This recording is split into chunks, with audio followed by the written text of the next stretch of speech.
Iran ने इस्राएल के Dimona nuclear plant यानी उस शहर पर हमला जरूर किया, मगर खास तौर से परमाणु ठिकानों को निशाना नहीं बनाया। ईरान ने कहा कि हम जब चाहें तुम्हारे परमाणु संयंत्रों पर हमला कर सकते हैं, मगर यह महज एक वार्निंग शॉट था, यह महज एक चेतावनी थी। सबसे बड़ी बात दोस्तों, डोनाल्ड ट्रंप यह कह रहे हैं कि मैं ईरान के सभी परमाणु ऊर्जा संयंत्रों को बर्बाद कर दूंगा।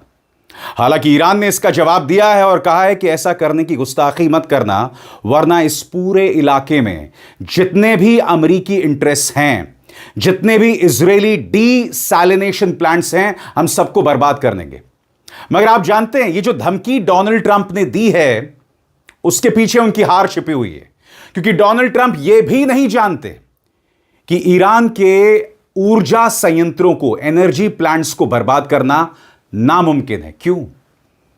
क्योंकि ईरान के जो एनर्जी प्लांट्स हैं, ऊर्जा संयंत्र हैं, वो पूरे देश में फैले हुए हैं, सैकड़ों की तादाद में हैं। किसी एक पर हमला करके आप ईरान की बिजली को गुल नहीं कर सकते। यानी कि ईरान ने अपने ऊर्जा संयंत्रों को पूरे देश में छिटकाया हुआ है, पूरे देश में फैलाया हुआ है, और ट्रंप यहीं पर गलती कर रहे हैं।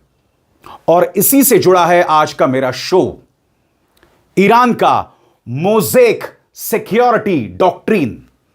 सरल शब्दों में कहा जाए दोस्तों, अगर ईरान के टॉप लीडरशिप पर हमला किया गया और उन्हें मौत के घाट उतार दिया गया, तो ईरान की सेना लड़ना नहीं छोड़ेगी। मोज़ेक सिक्योरिटी डॉक्ट्रिन का मतलब है, सेना को पूरे देश में फैलाया गया है, हर सूबे की अपनी सेना है। यानी कि अगर आपने टॉप लीडरशिप को मार भी दिया, तो यह सेना लगातार लड़ती रहेगी। इसलिए दोस्तों, ईरान को हराना बहुत मुश्किल है। मगर सबसे पहले मैं आपको बतलाना चाहता हूं क्या क्या होता रहा। पिछले 12 घंटे इस युद्ध को एक नया मोड़ दे रहे हैं।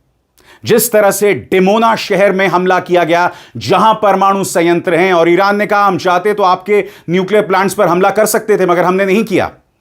और मैं आपको बताता हूं किस तरह से इस जंग का रुख बदल रहा है। और जैसा कि आप दोस्तों अल जजीरा की इस खबर को देख रहे हैं, pace of attacks on Israel becoming more intense. Witnesses से, यानी प्रत्यक्षदर्शियों का कहना है कि इस्राएल पर जो हमले हैं, उसकी तीव्रता, उसकी इंटेंसिटी लगातार बढ़ रही है। यानी कि जहां अमेरिकी रवैये में साफ तौर पर कंफ्यूजन दिखता है, वहीं दूसरी तरफ ईरान एक प्लान के तौर पर आगे बढ़ रहा है।